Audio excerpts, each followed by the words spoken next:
you may know, I've been at the school for quite a while. Most of you know just about everything there is to know about me. Today I'm here to tell you one more thing. I'm not and never have been a good speller. I began to realize it when I started taking spelling tests in the 3rd grade. I constantly scored low on these tests. Even when I wrote papers, I would misspell many words. This caused me to earn low scores on those. But recently, I've learned there's something different about my brain. It's wired in a way that makes spelling harder for me than it is for other people. And I've had to learn how to deal with it. Accepting your differences becomes easy once you learn that it is who you are, and that acceptance can help you realize both your weaknesses and your strengths. I'm not the only one with these differences. There have been so many famous people that have had learning challenges, such as dyslexia. For example, Albert Einstein, Leonardo da Vinci, Pablo Picasso, and Steve McQueen. I'm not saying I'm a genius or an incredible painter, but there are things that do come easier to me than spelling. In my life, sometimes people have made fun of my spelling, and I want to tell you about that so you remember not to do the same thing. When I was 8 years old, I was working on my Christmas list. It was Christmas Eve, and I needed to finish it. Once I was done, I put it on the coffee table for Santa to read. I was the first one finished, so my list was the only one on the table. Then my cousin came over to the coffee table and with his list. He set it down next to mine and glanced over. When he saw that I had made numerous spelling mistakes, he told the other cousin. When they saw that, they laughed at me and made fun of me.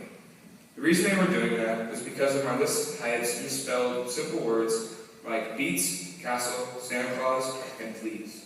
Their teasing continued all night. Even after Christmas, they continued to pick on me. I reacted with anger or sulkily pouted, but that made them laugh even harder. So I just avoided them. All that time, I had no clue I had trouble with spelling, and their cruelty made me feel stupid. The fact that they were teasing me for not knowing how to spell was just plain mean and inconsiderate, but mainly it was ignorant. They did not consider that there may be a reason I'm not a good speller, that my brain is different, and just doesn't work well at spelling. In fact, it's cool my brain is different. Sometimes it's those differences that help really creative and innovative people see things in a new way.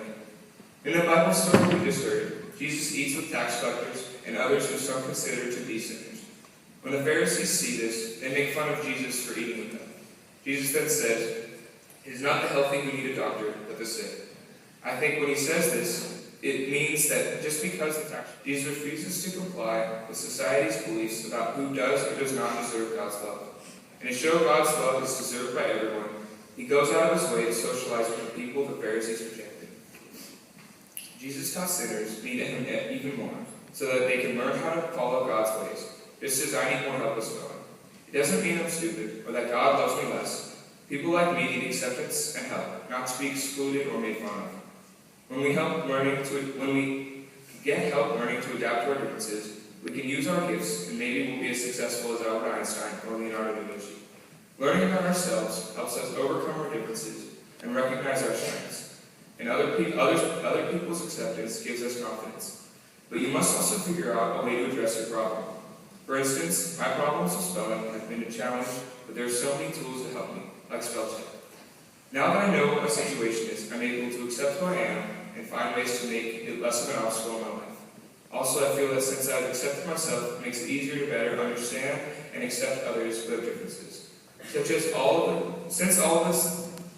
of us have different abilities and talents that makes us individually unique, if we use these abilities and come together, we can make a kinder world where everyone's strengths help innovate and improve lives. Thank you.